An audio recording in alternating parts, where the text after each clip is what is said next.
मैं आपसे डीप में इसलिए बात कर रहा हूँ इसके ऊपर कि हम लोगों को ये एक्सपोजर देना चाह रहे हैं कि भाई देखें, ये कोई वो बातें नहीं है कि जो मरीख के ऊपर हुआ करती हैं, ये कोई वो सिस्टम नहीं है जो मरीख पे या दूसरे सैयारों पे हुआ करती हैं। इसी ज़मीन पर तब चंद हज़ार माइल दूर जो है ना एक और मुल्क है जिसके अंदर ये चीज़ें हो रही हैं, और पूरी दुनिया के अंदर ये चीज़ें हो रही हैं, और ये मामूली चीज़ें हैं। ये आम लोगों के लिए, आम इंसानों वाली ज़िंदगियों के लिए बहुत आम सी चीज़ें हैं। अब हमारे यहाँ पर हमें ऐसा लगता है कि ये वाली जो चीज़ें हैं ना, ये शायद इस दुनिया के अंदर एग्जिस्ट ही नहीं करती, क्योंकि हमें तो एक शेल के अंदर बंद कर दिया गया ना। तो इसलिए ये सवालात हैं आपसे। देखिए साहब, बात यह है कि दुनिया का कोई भी मुल्क हो, अगर वहाँ पे पर्ची से या सोर्स लगा के एडमिशन दिला दिया जाए और फिर सोर्स ही लगा के नौकरी दिला दी जाए, तो उसका आउटपुट क्या होगा? एग्जैक्टली आउटपुट तो नहीं होगा ना। बिल्कुल नहीं होगा। जो एक मेहनत करके नॉलेज हासिल करके पढ़ रहा है, वो जो डिलीवर करेगा एज़ कम्पेयर टू द वो बंदा जिसने कुछ पढ़ा ही नहीं, तो हमारे मुल्क की तरक्की का लेवल क्या होगा? ठीक, क्योंकि इस वक्त दुनिया के अंदर कंपटीशन है। आपको अगर आगे बढ़ना है तो आपको दूसरे मुल्कों के साथ कंपटीशन करना है, अपने आप को प्रेजेंट करना है दूसरे मुल्कों में, बिल्कुल प्रोजेक्ट्स लेकर आने हैं। तो जब आप अनस्किल्ड लोगों को उस जगह पे लेवल पे रखेंगे तो वो किस लेवल पे बात करेंगे, वो आपकी प्रोडक्ट कैसे सेल करेंगे, तो वहीं पर ही मुल्क जो है वो, मैं तो कहूँगा, तबाही की तरफ जाएगा।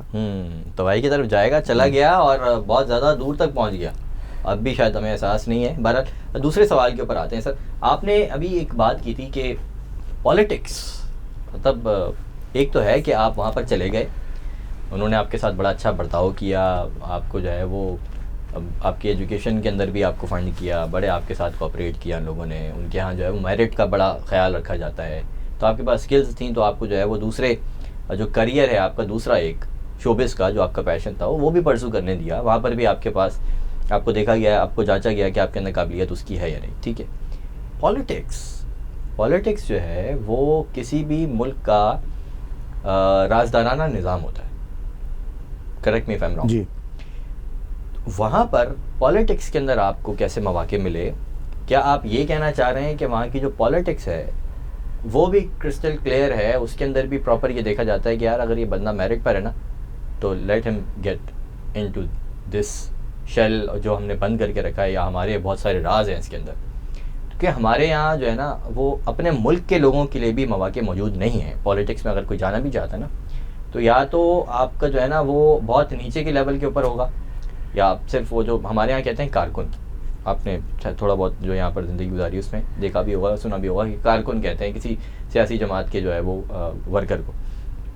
तो हमारे यहाँ सिर्फ वही लेवल हो सकता है, या उससे ज़रा सा ऊपर चला जाएगा, वो किसी जगह का छोटे मोटे एरिया का प्रेसिडेंट बन जाएगा, या तो फिर आपके वो बहुत ज़्यादा पैसे होंगे, और या फिर आपके जो बाप दादा हैं ना वो जागीरदार होंगे या वडेरे होंगे, या फिर कोई बहुत बड़ी पोजीशंस के ऊपर होंगे, तो आपको जो है वो पॉलिटिक्स के अंदर अच्छा एक बड़ा जो है ना वो आपको कुर्सी मिल जाएगी, आपको मनसब मिल जाएगा। वहाँ पर क्या प्रोसेस है, आपको कैसे उन्होंने अलाउ किया? देखिए, मैंने वॉलंटियर काम किया है पार्टी में, मैं किसी इलेक्शन में कंटेस्ट नहीं किया मैंने। बात यह है कि ये वॉलंटियर वर्क है, ठीक है। ठीक है।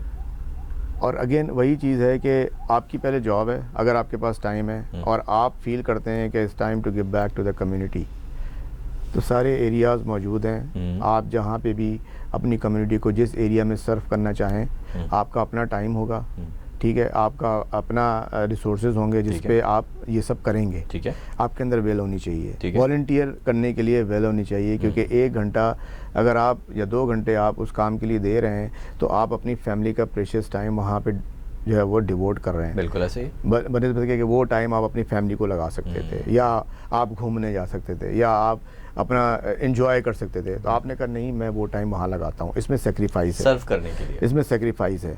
यहाँ पे मैं आपको कहूँगा कि it's not easy, everybody can not do it.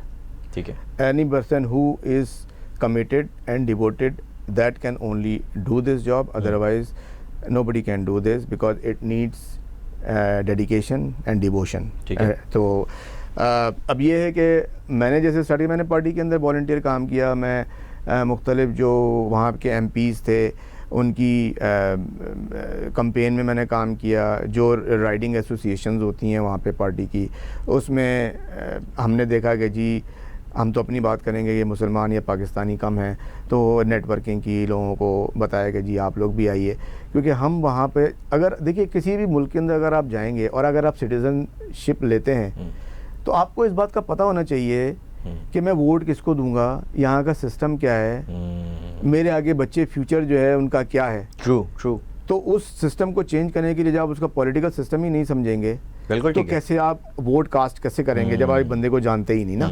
यहाँ तो अवेयरनेस है कि जी ए पार्टी है, बी पार्टी है, सी पार्टी है, सबको जानते हैं। अब मैं इसका ये जो आप वाली बात है ना, मैं sorry to cut you off, इसका भी मैं एक पोस्टमार्टम जो है पोस्टमार्टम जो है वो भी करता हूँ आपके सामने।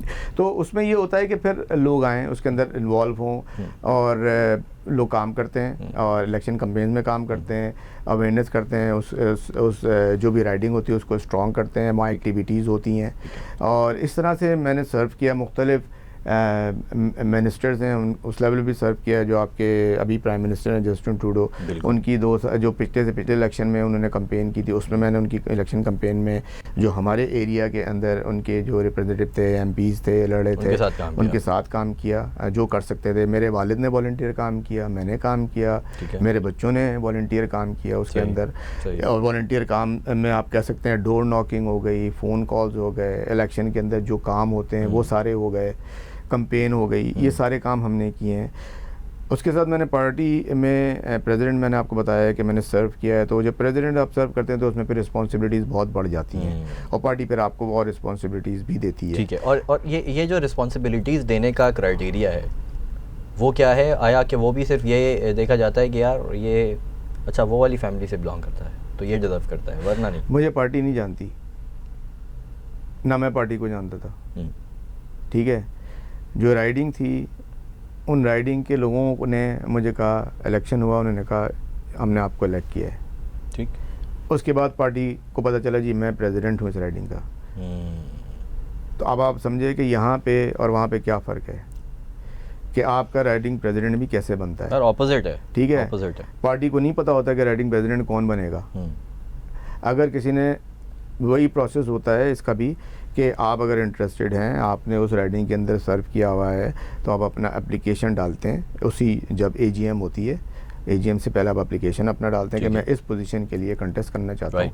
अगर कोई और आपके ख़िलाफ़ खड़ा होता है तो आपका इलेक्शन होता है, उसमें राइडिंग के जो लोग होते हैं वो वोटिंग करते हैं। अगर किसी और कोई नहीं खड़ा होता तो आप एक्लेम्ड हो जाते हैं और आप अनकंटेस्ट जो है ना वो इलेक्ट हो जाते हैं। राइट। उसके बाद पार्टी से आप इंटरेक्ट करते हैं, प्रॉपर डेमोक्रेसी जी, और फिर पार्टी आपके साथ काम करती है और आप फिर राइडिंग एसोसिएशन को लेके चलते हैं। उसके साथ साथ राइडिंग एसोसिएशन ने मुझे सर्च कमेटी का चेयर भी बनाया है, जो कि सर्च कमेटी का काम ये होता है कि अपनी राइडिंग के अंदर स्टार कैंडिडेट्स होते हैं। स्टार कैंडिडेट्स वो कहलाते हैं जिन्होंने कम्युनिटी के अंदर काम किया है, ग्रास रूट लेवल से काम किया है।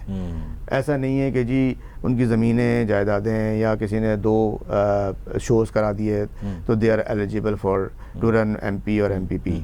तो ग्रास रूट लेवल का मतलब ये होता है कि उस शख्स ने अपने इलाके के अंदर क्या खिदमात की हैं, उस एरिया के जो इश्यूज़ हैं उनको जानता है, पॉलिटिकल सिनेरियो को जानता है, सिस्टम को जानता है, जो प्रोविंस के इश्यूज़ हैं, जो नेशनल इश्यूज़ हैं उसको समझता है। ठीक है, उसने क्या मसलों को हल कराया है, कम्युनिटीज़ के अंदर ब्रिजेस बनाए हैं, जो एडवाइजरी कमेटीज़ उस एरिया की उसमें सर्व किया है उसने। तो ये सारा एक प्रोफाइल होता है। ठीक है, साथ साथ उसका अपना एक प्रोफाइल, क्रिमिनल बैकग्राउंड उसका चेक किया जाता है। ठीक है, उसका फाइनेंशियल बैकग्राउंड चेक किया जाता है कि कोई उसने बैंकरप्सी तो फाइल नहीं की है। इस तरह की सारी चीज़ें उसकी देखी जाती हैं, असेस की जाती हैं। और वो नॉमिनेशन के लिए, मैं अब आपको एक चीज़ बता रहा हूँ, जो प्रोसेस में बता रहा हूँ, ये बता रहा हूँ कि एक कैंडिडेट वहाँ पे कैसे बनता है। ठीक है, कैंडिडेट कैसे बनता है? एमपी तो बाद में बनेगा, एमपी तो बाद की बात है। ठीक है, कैंडिडेट कैसे बनता है? कैंडिडेट बनने का मतलब ये है कि पार्टी उसको कहती है कि आप अब इस काबिल हैं या हमने आपको सेलेक्ट किया है कि आप अब एमपी या एमपीपी के लिए हमारी पार्टी से लड़िए। ये नहीं देखा जाएगा उसके पैसे कितने। पैसे जो है मैं आपको बताता हूँ, उसके साथ ये होता है कि हमारे यहाँ यही होता है ना, इसलिए पूछ। हाँ, नहीं, जागीरदारी नहीं देखी जाती। सॉरी, मैं आपकी सवाल नहीं समझा। जागीरदारी नहीं दी जाएगी कि जी अगर वो मिलियनरी है तो उसी को टिकट दिया जाएगा, नहीं। उसका काम देखा जाता है, कितने अरसे से कम्युनिटी वर्क कर रहा है वो। यानी कि इलेक्टेबल्स को लेकर आने वाला जी। हर पार्टियों के अंदर उन्हीं के घूमने वाला चक्कर खत्म हो गया। नहीं, ऐसा इससे नहीं तो होता। चक्कर ही खत्म हो गया। नहीं, ऐसा नहीं होता। वो जो बंदा होता है या बंदी होती है, वो नॉमिनेशन में फॉर्म सबमिट कराती है Right. इसी तरह से, और कराते हैं वो, और फिर पार्टी जो है वो असेस करती है, और उसके बाद वही सिनेरियो होता है कि अगर पार्टी फिर उस राइडिंग की नॉमिनेशन ओपन करती है एक सर्टेन अपने लिहाज से, जो अगर अब मैं ओंटारियो की बात करूं तो उसमें 200 से ज़्यादा सीटें हैं जो भी हैं, तो वो एक एक राइडिंग 1 बाय 1 करके ओपन करती है, और फिर वहाँ पे उस जगह देखती है कि इसमें कितने कैंडिडेट्स जो हैं वो इंटरेस्टेड हैं। ठीक है। अगर एक से ज़्यादा हैं तो वही उनका असेसमेंट करने के बाद उनको नॉमिनेशन पेपर, उनके एप्लीकेशन एक्सेप्ट कर लेती है, और फिर उनको टारगेट देती है। ठीक है कि अब आप जाइए कम्युनिटी में, इतने मेंबर बनाइए, इतना फंड रेज करिए, ओके, पब्लिक से फंड रेज करिए। ठीक है। तो वो ये लीडरशिप स्किल्स देखी जाती हैं कि उनके अंदर लीडरशिप स्किल्स हैं कि नहीं है, कम्युनिटी वर्क किया है कि नहीं किया है। ठीक है ना। स्टार कैंडिडेट की बात मैं आपको बताया था। स्टार कैंडिडेट पार्टी की नज़र में वो होते हैं कि जिन्होंने ऑलरेडी काउंसलर लेवल पे, रीजनल काउंसलर या मेयर, या किसी प्रीवियसली उसने किसी पब्लिक सर्विस के ऊपर पोजीशन के ऊपर सर्व किया हुआ है, चाहे वो सिटी लेवल पे हो या गवर्नमेंट लेवल पे, तो वो एक स्टार कैंडिडेट होता है। जैसे पुलिस चीफ है या इस तरह के लोग होते हैं, वो स्टार कैंडिडेट होते हैं, क्योंकि ऑलरेडी उनकी जो पब्लिक सर्विस की जो एक सर्विंग इनका एक्सपीरियंस होता है ऑलरेडी होता है। उनकी रैंकिंग चेक की जाती है। रैंकिंग नहीं, उनका एक कैलिपर होता है ना, उनका एक प्रोफाइल होता है ऑलरेडी कि वो सर्व, उन्होंने कम्युनिटी को सर्व किया है। ठीक है। तो पार्टी कहती है कि जी ये उनकी नज़र में एक स्टार कैंडिडेट होते हैं। लेकिन स्टार कैंडिडेट होने का मतलब ये भी नहीं है कि पार्टी कहती है नहीं बाकी नहीं, हम एप्लीकेशन लेंगे, इन्हीं को देंगे। कंटेस्ट फिर भी होता है, फिर भी होता है। लेकिन उनकी नज़र में ये कह रहे थे कि ये इनके पास एक्सपीरियंस है। ठीक है। तो ये पूरा प्रोसेस होता है। वो मैंने बताया, अगर एक से ज़्यादा है तो कंटेस्ट होगा। उस राइडिंग में उस पार्टी के जितने भी मेंबर्स होंगे, पार्टी इलेक्शन अनाउंस करती है, उस दिन इलेक्शन होता है, जिसने ज़्यादा वोट लिए हुए होते हैं उसको पार्टी कहती है हम आपको अब पार्टी की तरफ से you can contest for the election in either provincial election और द फेडरल इलेक्शन। और अगर एक ही आदमी या मर्द होगा या औरत होगी तो उसको क्लेम कर दिया जाता है कि आपके कंटेस्ट में कोई भी नहीं था। वहाँ से फिर उसका जो है ना वो इलेक्शन कैंपेन स्टार्ट होती है कि अब वो उस पार्टी के लिए इलेक्शन कैंपेन उस पार्टी के प्लेटफॉर्म से लड़ेगा और इलेक्शन कैंपेन उसकी स्टार्ट होगी। तो ये इस तरह से पॉलिटिकल लीडर वहाँ बनते हैं मेरिट के ऊपर, पर्ची नहीं चलती किसी की भी। ठीक है। ना किसी के ताल्लुकात चलते हैं, ना कोई वडेरा आता है कहता है कि जी ये मेरा बेटा है और अब मेरे बाद इसकी सीट है ये। ठीक है। ऐसा नहीं ना होता। किसी मिलने चलने वाले का बेटा आएगा, ना किसी जो है वो ठेकेदार वडेरे जागीरदार का बेटा आएगा, और ना किसी सो कॉल्ड किसी पुराने लीडर का कोई पोता या नवासा आएगा। जी। तो अच्छा, इससे जो है वो होगा ये कि जब कोई बंदा इतनी ज़्यादा उसकी जब जजमेंट होगी ना, तो इस प्रोसेस के अंदर जाने से भी पहले कोई सोचेगा कि यार अबे भाई मेरे अंदर तो कुछ भी नहीं है, मैं कहाँ से जाऊँगा। सर मैंने आपसे शुरू में यही कहा था कि इट्स नॉट ईजी। इसके अंदर डेडिकेशन चाहिए, इसके अंदर वक्त चाहिए, और ये एक बड़ी हिम्मत की बात है कि अगर कोई शख्स इस सिनेरियो के अंदर आने की कोशिश करता है और कहता है जी मैं कंटेस्ट करना चाहता हूँ। लेकिन ये होता इसलिए है पूरा, जहाँ तक मैं इसको समझा हूँ, या पूरी दुनिया के अंदर जो कहा जाता है कि ये एक ह्यूमन सर्विस है। ठीक है। हमारे यहाँ तो मामला ही अलग है ना। हमारे यहाँ तो वो है कि जो जिस गद्दी पे बैठ गया, जो MP MNA बन गया, जो एक बार सेनेट में चला गया, उसके तो भाई वारे नहीं आ रहे ना, उसकी तो लाइफ सेट हो गई, उसकी नस्लों की लाइफ सेट हो गई। इधर तो मामला ये है। तो इधर फिर जब नज़रें किसी और चीज़ के ऊपर हैं तो फिर इधर जो है वो मुकाबले भी दूसरी तरह के हो रहे होते हैं। तो ये मामला है। गुफ्तगू का सिलसिला जो है वो यहीं से शुरू करते हैं। प्रोग्राम में ब्रेक का वक्त हुआ सर, छोटा सा ब्रेक है नाजरीन। ब्रेक के बाद हम दोबारा से गुफ्तगू का आगाज़ यहीं करते हैं। मज़ीद बहुत सारे क्रिटिकल सवालात हैं, और वो जो पोस्टमार्टम की मैंने जो बात की थी वो भी अभी हमने करना है। तो प्रोग्राम में हमारे साथ रहिएगा। छोटा सा ब्रेक है, अभी वापस आते हैं।